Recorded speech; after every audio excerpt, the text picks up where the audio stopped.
когато на 7 юли за първи път крилатите валкюри ще връхлетат над летния театър, се радвам, че ще прозвучи музиката на Вагнер там. Имаме един много голям варненски дебют на 7 юли. Надя Стефанов.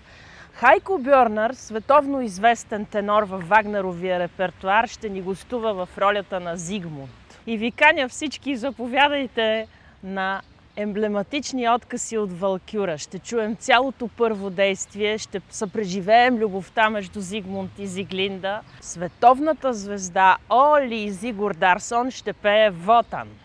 В ролята на Хундинг ще преживеем Гело Чубанов, също един много интересен дебют.